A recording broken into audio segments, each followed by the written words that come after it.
దేవుని పరిశుద్ధ నామమునకు మహిమ కలుగును గాక.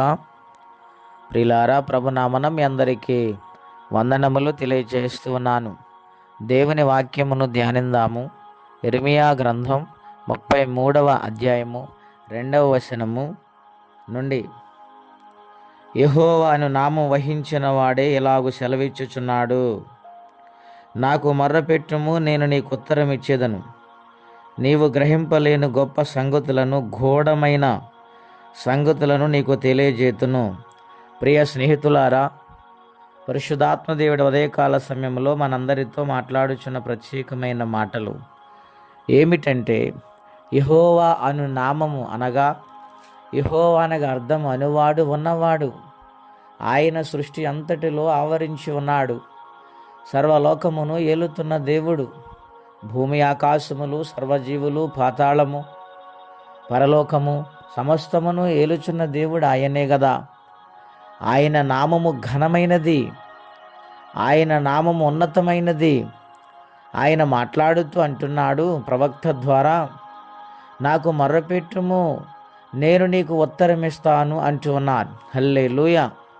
అవును ప్రియులారా, ఈ లోకంలో ఎవరికి మొర్రపెట్టుకున్నా వారు సహాయము సంపూర్ణంగా చేయలేరేమో కానీ, సృష్టికర్త అయిన దేవునికి మొర్రపెట్టుకుంటే గొప్ప కార్యములు ఆ మొరాలకించి ఆయన సహాయము చేస్తారని, ఆదుకుంటారని వ్రాయబడినది.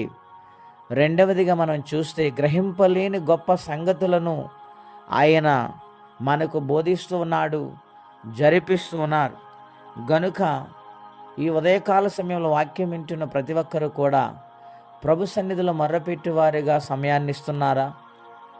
దేవుని పని చేయటానికి ఇష్టపడుతూ ఉన్నారా?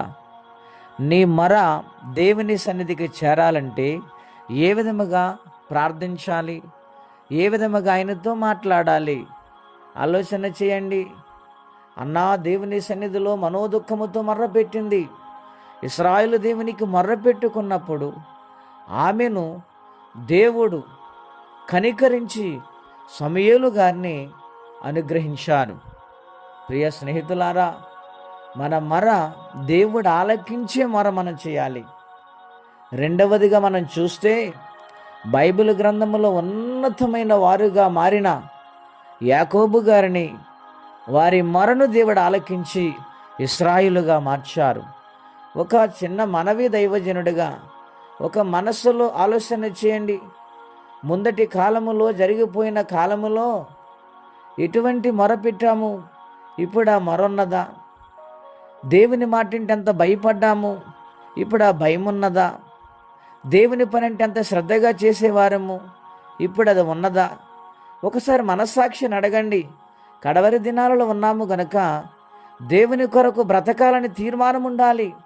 ఎందుకంటే నిత్యరాజ్యము అంత తేలిగ్గా రాదండి.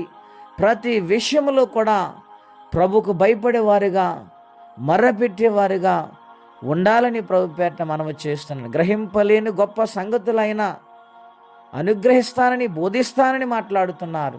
గనుక నీ జీవితంలో ఉన్నతమైన స్థితిని కోరుకుంటే ఖచ్చితంగా ఆయన సహాయం చేస్తారు. గనుక దేవునికి మొర్రపెట్టే జీవితాన్ని కలిగి ఉందాము. దేవుని కొరకు జీవిందాం. ఆయన రాజ్యానికి వారసులుగా మారిపోదాం. అట్టి కృపా తీర్మానం పరిశుద్ధాత్మదేవుడు మనందరికీ దయచేయునుగాక. ప్రార్థన. పరిశుద్ధుడైన మా తండ్రి, ఘనమైన మీ నామం కొరకై స్తోత్రములు. నీకు ఎవరైతే నిజముగా మొర్ర పెడతారో వారి మరణాలకించి వారికి సహాయం చేస్తాం. నాయనా, నీ కుమారుడు ప్రభు యాకోబు మొర్రపెట్టినప్పుడు ఆయన కన్నీరుని చూసి ఇశ్రాయేలుగా మార్చాం.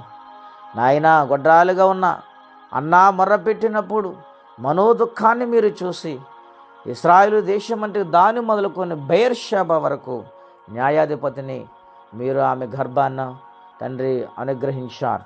మా జీవితాల్లో కూడా అటువంటి గొప్ప కార్యాలు రుచి చూడాలంటే ప్రభువా, మా యొక్క జీవితంలో అద్భుతాలు చూడాలంటే నీ కొరకు బ్రతుకు జీవితం, మొర్రపెట్టు జీవితం అందరికీ దయచేయమని యేసు నామములో ప్రార్థించి వేడుచున్నాము తండ్రి. ఆమేన్. దేవుడు దీవించును గాక. ఆమేన్.